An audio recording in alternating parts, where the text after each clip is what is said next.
I'll take that. I mean, from the feature side of things, I've seen things change over the past 6 or 7 years, where even major directors were having to cut tone trailers in short pieces to prove what their vision is. So I think it started it's kind of this weird trickle down effect, because it started at the top, where people were more afraid to say yes to bigger projects. So they were making people prove the model. And I think it's an opportunity for people who have never really sold any projects to sort of have the voice on equal par to these guys who have been, sort of the heir apparent at the throne of making these bigger feature films. The competition and the ability to get their work shown is definitely much more prevalent than it ever has been. And, technology is super cheap right now. Anybody can pick up a camera. So if you have a skill, the fact that there is so much opportunity for short films I think it's amazing. And I think it also speaks to the fact that we need, there's not enough original content in the world, and no one's taking chances on these big projects because it costs money and you lose money, but they're still looking, which is great. And that's why you see all these contests. People are looking for the next Spielberg in my mind, or they're looking for the next, Darabont or these guys, but they're doing it and having to weed through a lot more of these smaller projects to find that person. Costs a lot less though. Right. So you're saying kind of from the top down is where it started, and then also the bottom up, right? So creating your vision in order to prove stepping into your first feature and getting financing and validating your vision so the money can get behind it. So does anybody else have another perspective on contests and what the value is? Oh, I can absolutely say that. All right, I cannot wait. Absolutely, yeah. I love these contests. It's like the best shopping for talent in the whole wide world. And us, we use crowdsourced voting, so we get to find out what the people like. But we also have really big industry judges, so we actually get to find out what the industry people love too. And when the two marry, we're like, bingo. So when we have these, when I'm watching short films, we've had people get jobs who did the lighting. Like we were really watching for the, for the directing, but the lighting person got a job or the actor got a job. And it's kind of like proof in the pudding, because literally, we're working with a lot of major networks and whatnot now. So this, like you said, it's the perfect testing run. Can they do it? Everyone in LA, guys, talks a really big game. Can they actually do it? And entering these contests, at least you're going to be seen by the right people, because that's the toughest thing these days. Everyone's making something, and I know thousands of people who have brilliant works. But if no one's seeing it, it doesn't matter. So at least these contests put focus and give, so at least the industry people know where to look in the sea of madness. Fantastic. And then from the creator perspective? Yeah, I think one interesting thing is this is a story you want to tell either way, but Project Greenlight just kind of gives us an audience. No matter how far you advance, we got written up by a few news articles. We got, however many thousands of views just from that endorsement. 71,000 actually. The 71,000. So, that's like a great outlet just in and of itself, instead of just saying, here it is, somehow people watch it. It's about finding your audience, I think. The reason why we were intrigued by the NASA partnership or the Human and Art Space partnership is it's a way to say for the winning filmmaker to stand out in the crowd. And I always tell people this, whether the filmmaker is trying to make TV or any other entertainment content, how do you stand out? How do you get to your audience? And like Project Greenlight helps you find an audience. With our program, we have celebrity judges. Gary Whitta, who's writing the next Star Wars, is one of the judges. Actors who you'll know and we can't announce yet. A-list actors. So, but on the other side, come on, give us one. I unfortunately I can't. Just one. I would love to, but I can't. I promise you, they're gonna stir some interest, but I'm saving that for the press announcement. I will say this: I did say Gary Whitta, the guy who's writing Star Wars, not a bad That's throw. good. That's good. But I will say this: it's all about finding your audience, finding your market, and being a winner or a part of the right projects like Project Greenlight, which is pretty well known, not because it's two Boston guys who started it, but they're pretty good. From Boston, by the way. But I will say this: it's on a major network, and it's gotten a ton of buzz, and it's sort of come back around. It disappeared for years for a reason, because they were ahead of the curve, and now they're back on the bandwagon. So it works out for everybody.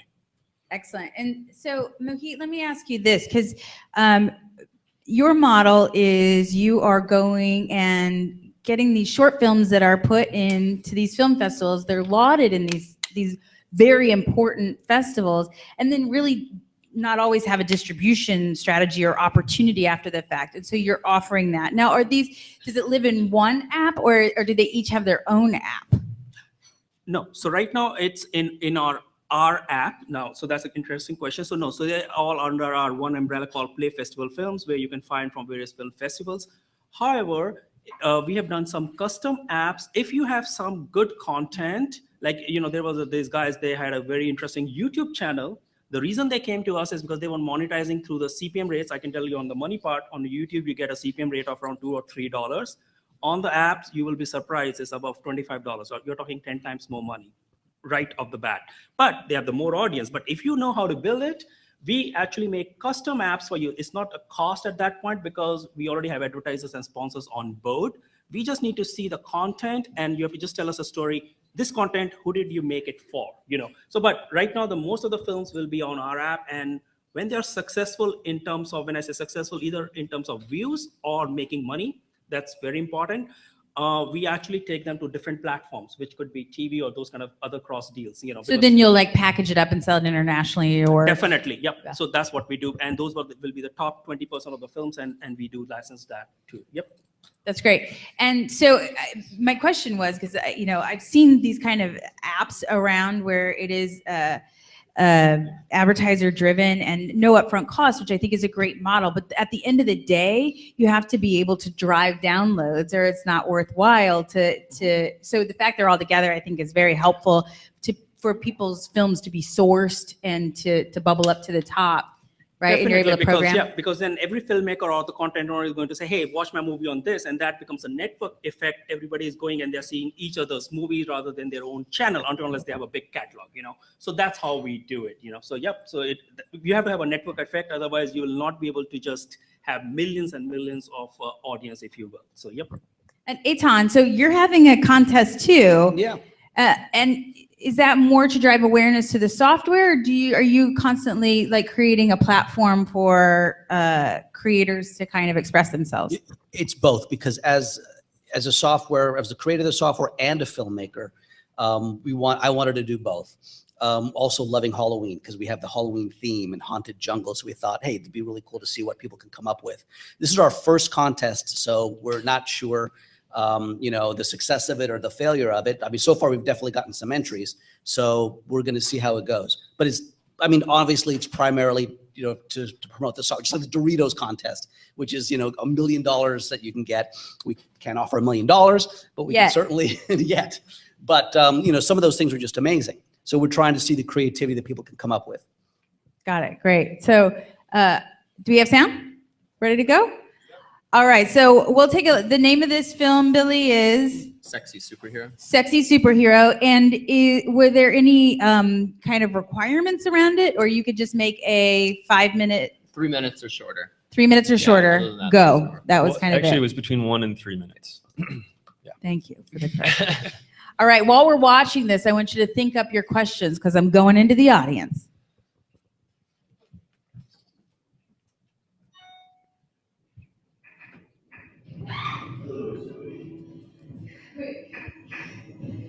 You're in my heart. How did you know my name? I've been watching you. You have great power. I think we should team up. Wait, what? I can only use someone like you fighting by my side. You mean the sidekick? Exactly. Yes. Yep, that would be. When do we start? Tonight. Great. Awesome. I'm not.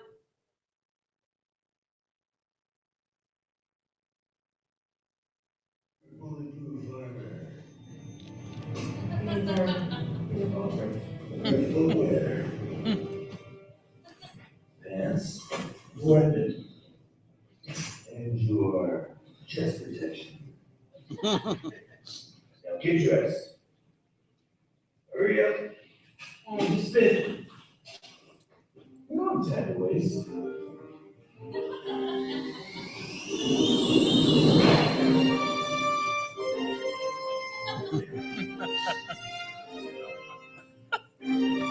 Follow me.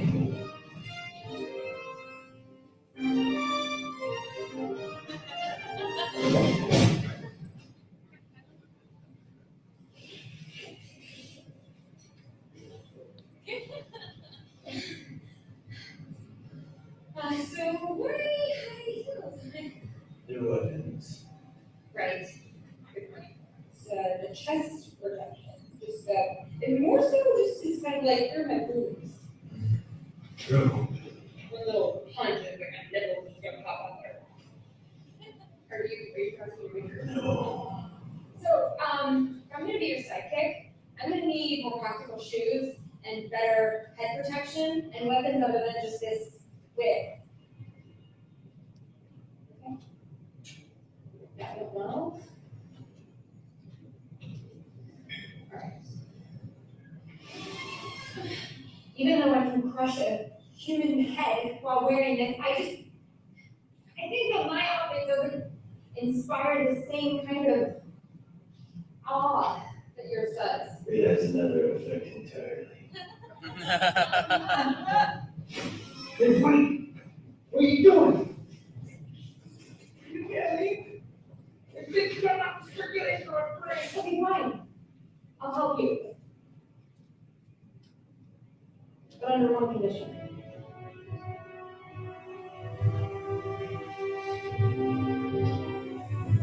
Let's go.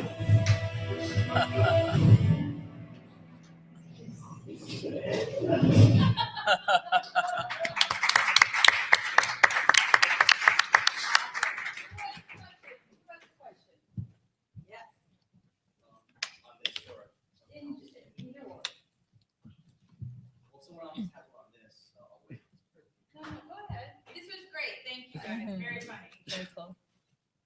So, for focus, like, how are you getting like 10 times more CPM for your app versus YouTube? Oh yeah, so that's like an industry thing you might not know, but the advertisers pay. That was a low ball I told you. During holidays, those CPMs are comparable to what you get on television, by the way, above $60. I'm not kidding. And because, means people talk about targeted ads, how many are targeted when you're watching it on television? They're not targeted to you in that way. So it's the attention, the form factor on the tablets. So tablets will be higher than on iPhones, but they are in the same range, which I just told you. And these are the advertisers paying that much as a low ball CPM. I'm talking on an average, which is above $25. So advertisers pay you. And that's what right now, there's not much inventory on this space. I can tell you right now, because of the holiday seasons coming and all that, they need a lot of inventory. Inventory meaning, hey, we want a lot of films or something where users are there and they're going to pay premium dollars and these ads are just the pre-roll we put before the movie. We're not putting anything, we are not stopping the movie. Just before the movie plays, a short movie, like on YouTube, we'll play a 15-second to 30-second advertising video before that, and those are the real CPMs you get. Yep. What are the top performers in terms of the number of views that you've seen on your platform? Number of views on the short film? Sure. So I can say they are more than, so it's not a million, but we have gone to 100K, I can tell you. So basically, but in terms of revenue, you're saying even for a short film, that could translate to easily in early thousands of dollars. Not bad, according to me, from where they were, yeah, meaning, because they were not monetizing it at all. And now all of a sudden you have opened a very big thing. Now, the only question is, if you have an audience or something and you can do that kind of thing, which we help in marketing also, I can go through that. But that's how the money is flowing in. And this is only for the free films. Other one is if you already have an audience, you just want to monetize using 99 cents on iTunes, that's totally doable. And we can just put it out there, that too. So, yep. But there you'll make more money, by the way. If given the math, if you see, basically, if you're doing $25 CPM on that, you're already getting 99 cents. So that's, even if after a 50% cut, you're going to make $400 every 1,000 views, by the way, of downloads. So it's a day and night difference to me, Versus YouTube, which is how much per? $3 maximum. So. Sure. I just have a question about shorts that you're looking to shoot with the idea of turning it into a feature eventually, so that you would market it with X amount of cast and crew, and then you would tell your story with leaving it off saying, this is the film that's trying to raise the funds for making it a feature, with the possibility of the casting getting some more names if the budget increases, that you have more to play with. If you guys can speak a little bit about your thoughts on that. Why is it a bad idea? Profitable, not profitable?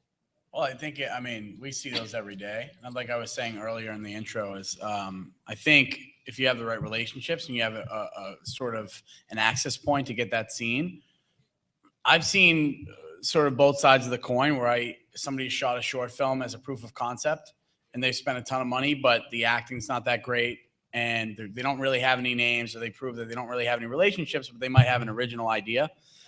It only really works if you're not spending a ton of money on the short film, because you have no guarantees. Again, it's a proof of concept, right? If you're fine with it playing festivals and you're fine with trying to monetize it as a short film only, you can really do anything. I would recommend getting as close as possible to the idea, or shooting one scene, or, you know, if you can get a celebrity to be in it, that always gets more attention, rather than shooting it as a purpose of making a bigger feature. Now, if you're cutting a tone trailer, or you're using footage you already shot to make a very unique tone trailer, which is what a friend of mine, Scott, did.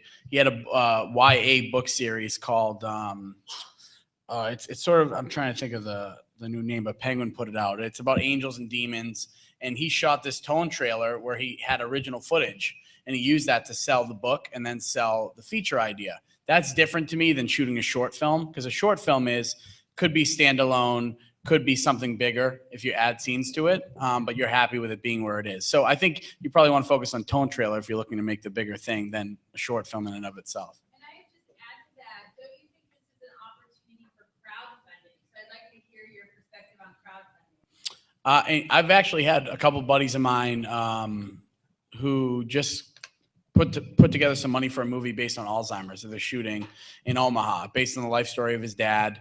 He got Taryn Manning, who's in Orange is the New Black, and a couple of our friends like Kenny Wormald and Slane, was in The Town, and a bunch of other things, to jump in his and essentially what he shot was a short film to sell the movie idea through crowdfunding. So that's a different short film, and that's essentially, again, a proof of concept. What you're doing is you're telling a story with these names that you're throwing in to say, please give us money. So you always have an audience. You always have a sell point. So that's a short film, but with a different sort of end of day result that you're looking for. But it is theatrical. If you look at any of the best crowdfunding movies or products, they all have a great story and they tell it with a video. Every successful crowdfunding I've ever seen has an amazing video. Call it a short film if you want. Well, and I would say the add-on to that is the marketing of your film. You create a built-in audience if you actually do get traction on it, that then you can leverage to fund your film. And Beyond. on the Well, that's a crowdfunding piece, but then all of a sudden those people have invested in you and now have a vested interest in the success of that project. So then they'll follow you to say, okay, well, I had 100,000 people put in $1 for this short or whatever it was. Now I have 100,000 people to compare what happened with the piece of content that will stay along with the journey of that property. on the crowdsource, this funding, I can tell you, like 2 filmmakers on our platform did a very creative thing. As an example, they said, hey, watch our short film, which was already on our platform, saying, because we give back 50% of the revenues, hey, this is one form. And at the same time, if they want to donate, you can donate through that means. So basically, they're not donating their kind of thing that you could have done. But I can tell you, and his name is Chris Cloyd, and he raised $75,000 just through that, but not just directly from us, but in his whole campaign, So I'm just saying, so you have to be creative using these different platforms, and it's all about awareness. So, either way, it doesn't hurt you to go in different ways. Yep. Question? Okay, great. These gentlemen made such an entertaining video. If it wasn't on Greenlight, and if they came to you, could you take that film that they just made, and within 72 hours, they'd be getting $400 for every 1,000 views? If they can get 1,000 views, yes. So if they came to you with super sexy. By tomorrow morning, we can have it on our platform within 24 hours. If they gave us the rights to put it out there, and if they just say, hey, this is it, watch it out here. And if it is this as a free trailer, and we'll put a 15-second ad, and for every 1,000, yes, that's the CPM, they'll get it back, a check from us. And when you say when they give you the right, they're just giving you the right to show the app and for you to take, what is it, 50%? Yep. And all the other rights remain theirs. Yeah, we take non-exclusive rights. So basically, we are not blocking anyone. You can put on any other platform worldwide. So it's non-exclusive. So yep. So they are the owners, and that's it. Yeah, just come on us. It's think about it as a copyright. Like, can we put on our platform And that's pretty much it. Yep. And then Billy and Luke, what is your distribution strategy? Because you made the top 20, you have Hubbub and Audience with the short from that, from Sexy Superhero. What's next? Yeah, I mean, so basically, we just got written up on Upworthy, which is great because I've been yesterday. And then we've had a couple different. Initially, when we were first doing this, we were trying to track down people who would write articles about it. And we got one friend who works at a website called Nerds in Babeland, and then another website, Comics Alliance, just randomly wrote about it, and then Upworthy picked it up as well. But we're actually working on a longer version so that version was made in under 4 weeks because I found out about the deadline and I thought that's too soon. I don't have time to make a movie in 4, especially since I hadn't talked to Billy about it. I didn't have an idea, anything, you know? But we threw it together really, really, really fast. So we spent a little bit longer on a version that was, I think, now like 3.5 minutes. 340, and we're hoping to release that, get it on Vimeo, YouTube, and I have a friend who has 1.6 million Twitter followers, so I'm going to try to get her to blast it out when we do re-release it. But that's sort of our strategy right now. Got it. And so, questions? Yes. How much money did you two actually spend in that production? I mean, did you go out and rent professional equipment? We so actually I had sort of interesting story. I had raised money for another short film that I was working on, but that was like a 10-minute short, and I literally just took the money that I raised from that, and I was like, well, I guess I'm gonna do Sexy Superhero. Yeah, and I guess we spent under, I guess, 9 grand, something like that. I don't know. Yeah, somewhere around there. You had to invest $10,000. It was under that. Did you have to pay the actors? We paid the actor. Well, SAG minimum. SAG minimum. One of the actresses, actually, she's in a bunch of TV shows. So she, she was SAG, and she would only do the project that was SAG approved. So we got it so we could work with her, actually. So yeah, we paid them $100 a day. Yeah, I was gonna say it's $100 a day, right? Yeah. I was making sure we didn't get taken advantage of. No. $1 million.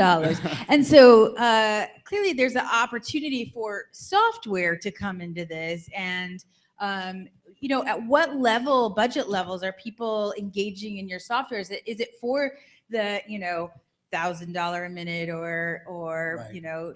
That's smaller really, budget or is it only big budget projects? Yeah, it's a really good question. We launched Gorilla 12 years ago. And at the time, it was a competitor to Movie Magic or Entertainment Partners or whatever, budgeting and scheduling. But it was geared towards the independent filmmaker. That was big 15 years ago. As things have progressed, of course, budgets have gone down and digital cameras and Final Cut and that kind of thing. So 2 years ago, we released, and Gorilla was even too much for a 10-minute film. You didn't need so much with day out of days and all these reports that confuse the hell out of you. So 2 years ago, we released Chimpanzee, which was totally geared towards student, low budget. I mean, really low budget or no budget, really, is what it's called, or webisodes.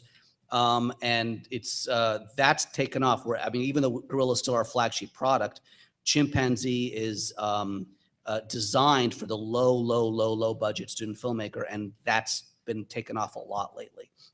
Also, real quick on SAG, you were talking about SAG. We also do rates for SAG and for all the unions in our software. SAG was they just redo their, every 3 years they do a new contract. This is the first time ever, 2014, 2015, that they have internet and media rates. So talk about the public and the people, making, changes in SAG. SAG wouldn't have done it on their own. It was, because there was so many things going, so many requests for SAG to, hey, we want to do a 5-minute film or something like that. They had to do that. So now they have a whole list of just internet and new media rates for content providers like you guys. So Nicole, you're almost like the new management platform, right? You're kind of discovering talent and matchmaking. What's that model? and because I mean, it's interesting to me, and I hope it's interesting to you. And and then like, how do people get involved? Sure. So basically, just at the moment, it's completely free. So we're not currently doing anything to monetize it at all. But the founder is one of the biggest e-commerce people in the world. So we've been very, very fortunate that way. And we have a whole bunch of things that we will be doing in the future. Really, you just go to indie.com. You find a challenge that works for you, like specifically for short films. We're going to be doing a ton more challenges. I call them challenges, where the winners actually get to be entered. They actually get to be like with Holly Shorts. Their winner actually got to be in the Holly Shorts Film Festival. We're doing that with other festivals too. We're doing a lot of challenges where we will actually fund your next project. And even if you have some ideas right now, you can actually email them to me at nicole@indie.com. And if we love them, we will turn those into a challenge and cast them for you and get music for you. So literally, guys, it's the easiest thing in the world. If you have any questions at all, just talk to me after that. Like we're working with huge people like networks. We started a record label just a couple of months ago. We got John Shanks, one of the biggest producers in the world. He sold over 60 million records. He's our VP of music. So we not only discover the talent, but we try to get you to the next step, either by introducing you to the right people or producing stuff to put you in ourselves. That sounds awesome. Yeah. Yeah. I like it. Yeah. And it's free, which is kind of the coolest part. It's called indie.com. INDI. It's INDI. And it's all about helping artists. Basically, we find out, because here's the thing, guys, there's so much talent in the world, and people aren't making it not because they're not good. They're not even getting seen. So in every single art form, we're like, if you're an actor, well, the barrier could be you don't have an agent. Well, then we bypass that. If you're a musician, you don't have a producer, we bypass that. You don't have a demo, we record it. Short filmmakers, you don't have the money. Well, we can provide that too. So really, and if you ever have ideas of challenges, let me know, because I literally get to be fairy godmother and just make them happen. And I'm dead serious.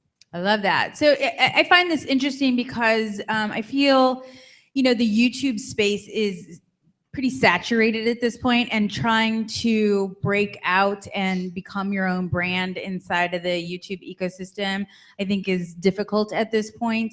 And as much as I am a huge fan of YouTube and building your audience, an audience that you own, that you can then take with your project cross-platform, wherever it ends up, I think when you have a single idea and you want to launch it, this seems like a very interesting alternative. And I like the opportunity to monetize across mobile. I mean, I'm sure there's stats you can throw out about, the mobile viewing is going through the roof. I mean, it's year over year expanded 1 million %.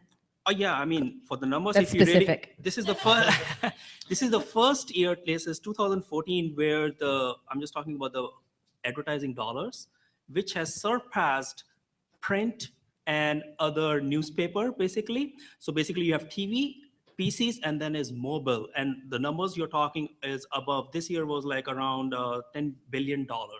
That's a lot of money to be just put on mobile advertising. And they're forecasting it next year to be above $15 billion. So there's a lot of money there. And that's why you will see a lot of apps and a lot of these things. And that's an interesting way to be there. Yep. And Jeff, is it too late to be a part of the NASA short films? No, we're actually, what's interesting is the deadline that we set, there's a special deadline for Holly Shorts filmmakers. We're talking about extending it because we're getting so many cool ideas now that we're getting out that I want to see. I'm looking to find the next big filmmaker in it as well. But two of the partners are providing a $5,000 prize for the top video, as well as bringing it to space. So we realize now, originally why we got involved as Waterstone and Holly Shorts, we're talking to Sundance, a few other people, is because it started as an art program. It was just paintings. And the founder works for NASA. Her name's Jancy McPhee, and she is huge and is a huge believer of how art sort of makes the world a lot smaller. So, but she had no connections in the film or TV world. So because we're seeing how much bigger it's getting and how cool the prize is, there's going to be at least 2 or 3 more months for people to enter. And I'll give you the website. It's kind of long, but I'd like for people to see it so they can get a feeling for it. What's the website? Yeah, it's, one second. Yeah. Okay, while you're telling the boys, why don't we do, does anybody have any questions? Interactive, remember, shout it out. Shout it out from the rooftop. Yes, yes. Thank you very much for your generous, wonderful, open-minded, constructive offer. You're welcome. Marina, address again? That's right, Nicole, Nicole at indie.com. You're welcome. Okay. And you had a question up front? On your website, how would someone in the audience here, they made a 3-minute, is there a limit to the short content on your No, there is no limit because we have taken all the way to 40-minute short also from some of the film festivals, and we also do feature films. So it's not a limit. It's all about the content. And yeah, if you're asking how to reach us, you can email summit@playfestivalfilms.com, or you can go to the website. Do you approve what people submit? Yes, so yeah, so we look at it. Basically, our key thing, our question to you will be simple enough. You made this short film, and we just need to know who your audience is. Do you know that? Because for us to market that film on any of this platform, because we use Facebook, Twitter, and those kind of things, so that people can download our app and those kind of things and watch your film. If you just tell us that, that is very helpful. Otherwise, we'll have to understand how it is. So basically, it's the marketing component which we are more worried about than just the plain content of the film. For example, this movie was done, it was at Cannes Film Festival, Overfished. It's a documentary, but it was, the filmmaker did a very interesting job. It's narrated by Daryl Hannah. That becomes a very interesting tool to just market that way. So if you tell us, if you do not know your audience, that's still fine. What is the marketable components which we can use other social media platforms to, in order to raise awareness or about, so that they can know about your film and then watch it. That's pretty much what we want to know. Yep. Pretty darn simple. Sure. As it should be. Thank you. So what I'd like to ask our panel, I'd like to go down and just get your kind of thoughts and predictions on online content, short films, where it's going as we continue to evolve. So I'll just start with you and we'll go down. I'll try to mix all these things here. So basically, we are already talking with two of other, where they're online platforms where they want to now appify it. I'll use that word just because of ad dollars I talked about, and where people are spending more times on their mobile devices. So I see whoever has a website, they're already wanting to make an app, okay, of those basically native app. On YouTube, we are working with at least 4 of the big channels where they're saying, can we make an app out of it? So I'm just thinking of everybody from other platforms are already coming to make an app. The real reason is ad dollars, I told you, and also about the users are there. And the biggest thing here is you own your audience. If you have an app or something, because in any other, sure, in a website, you still do own it, but it's also so many other things which you can do in an app. It's the behavior which is driving, it's the experience which is driving all these things, I will say, rather than just watching the movie. And the last but not the least part of all this, which has driven me always from the day one, is on these apps, if you have an app, you can download your film and it's protected. I tell every filmmaker, they go, really? I'm like, yeah, on website, you cannot download. I mean, then the movie is out. Here it's downloaded, it's protected, and now you can be on an airplane, you can be on a train, you can still watch that content. So there are very, very interesting differences which I can see just from the filmmaking perspective. This can go this route just from the experience, the behavior, the engagement, and because people want to be always on, download it and watch it, So this is where I see things going. Yep. It's very important to own your audience, and I really think that's a big movement happening right now. So I think that's very valuable in whatever platform you start to build out your content on. Jeff. I have an interesting perspective just because it really comes down to following the trends, right? If you look at entertainment from when it started, it was all about how many eyeballs can you get. And it's really based on, as much as artists, and I consider myself a producer, but I also love the art of making movies and TV. Artists look at it one way, and networks and people who monetize it look at it another. It's really only about eyeballs. They don't really care about the content. They care about the content that will keep people watching. So if you think about what they're selling eyeballs that sell advertising that monetizes the content. So it's just about, and it's all about making money. So I think as the business changed, there was a time when independent film was looked at like it was a joke, and it meant $100,000 movie or less, and it wasn't quality. The Weinsteins changed that. YouTube changed the way the music business is, and people are getting discovered that way in both TV, film, and music. Follow the trends. It's however you can get eyeballs to see your project. if you can get eyeballs, you can monetize your project and you will stay ahead of the curve. It's going to evolve. I mean, he's monetizing, short films. He can monetize anything else. I sold a .com when I was in high school called backflip.com. It was based on content. We had an online magazine in the 90s where no one knew what the internet was. We were kids. We convinced a bunch of record companies and people that because we had a lot of viewers, that we were bigger than we were. And they gave us press passes and backstage passes to everything.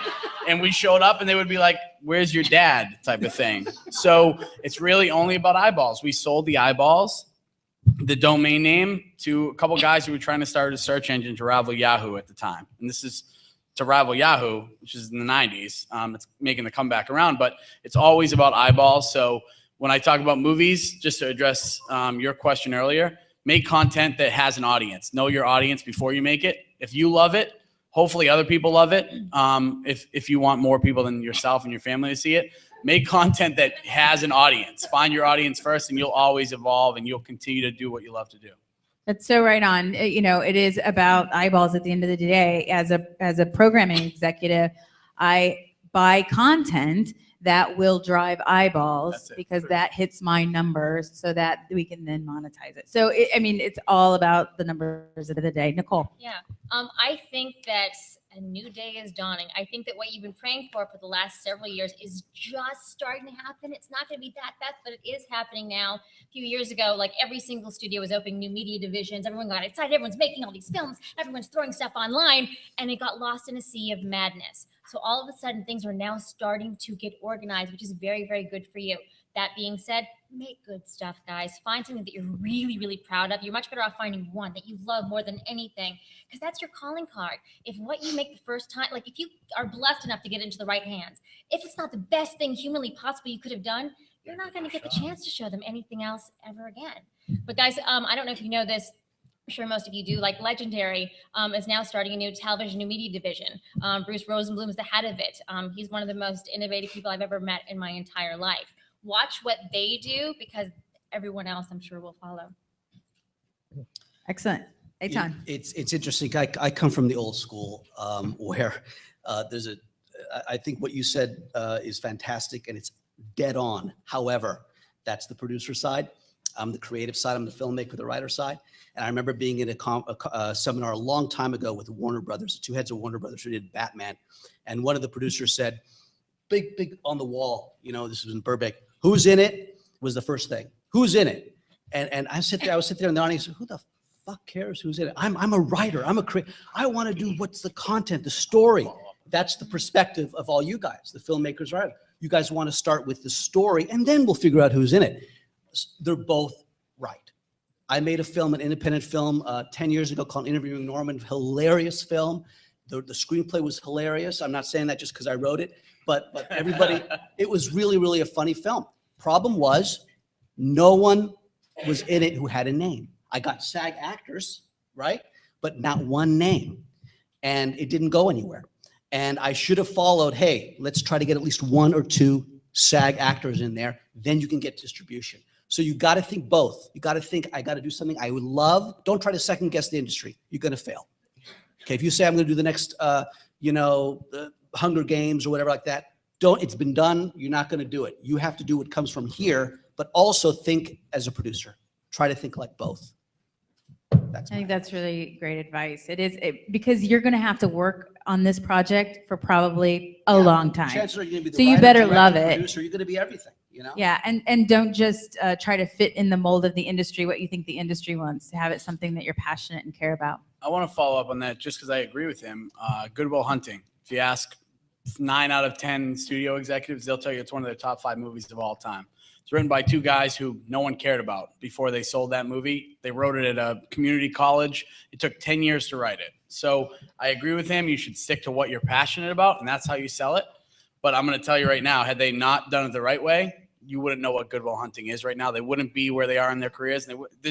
You can't reinvent the wheel. You can invent other offshoots of the wheel, but to reinvent the wheel, you're wasting your time when you should be getting your creative voice out there and doing it in the biggest way possible, because that's how you write the next one.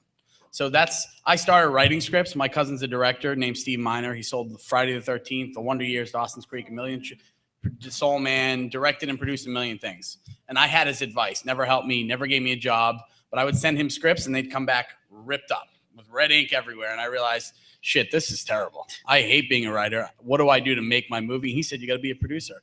So that's why I'm sitting here right now. And you have to sort of wear a bunch of hats to not be a victim to people like that, where you're just sort of waiting there looking for the gatekeeper to say yes. You have to find your way in however you can. And it's great that we live in a time where you don't have to follow the gatekeeper. You don't have to go those traditional routes. You can make your own destiny.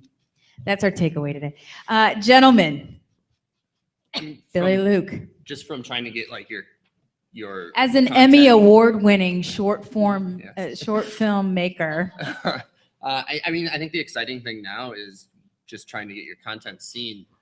People are recognizing all these other outlets. I mean, just HBO announcing that they're finally recognizing Netflix and they're going to let people watch their content without subscribing to them is interesting. And things like Workaholics and Drunk History, it's very clear that those maybe weren't sellable to a studio, but as soon as they got an audience online or elsewhere, studios then all of a sudden do want to see them and they want to talk to them. Well, you know that Workaholics used to perform live in my show, and do. we did shoot the pilot of that. Thanks for that shout out, Luke. I guess all I would really add to that is I mean, I can definitely speak to knowing your audience. Upworthy, the website that just wrote an article about Sexy Superhero, is one of the most trafficked websites, and it was great that they found it because one of the things they specifically talk about is gender and how women are portrayed in the media. And when we were making this movie, we were aware that, yes, it's a comedy, but it also had a very clear feminist message about how the way women are portrayed and how that's clearly very different from men. And it was really fantastic that a website as popular as Upworthy picked it up. So I think that it's constantly evolving, it's constantly changing, and it's great for people like us who can get their content seen by a lot of people. I would just add to that,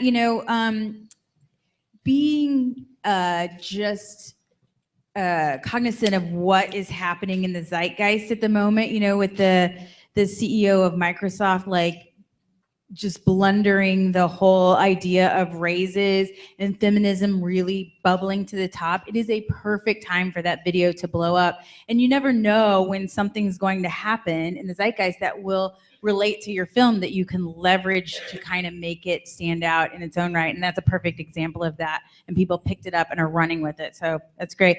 Let's put our hands together and thank our panelists. Why don't you each go down and tell us your website so people can write it down one last time in case they want to join your contest that you are running. So It's playfestivalfilms.com, and if you have any interesting content, you can email at summit@playfestivalfilms.com. Thank you. great. Jeff? For us, you can just Google Humans in Space Art Contest or NASA Humans in Space Art Contest.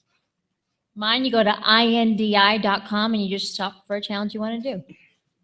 Junglesoftware.com will take you to the link. And how do we find your video? Just find Sexy Superhero on Facebook, and we're both connected to it. Sexy Superhero. All right, thank you so much. Stay for the next session, which is the casting directors discussion.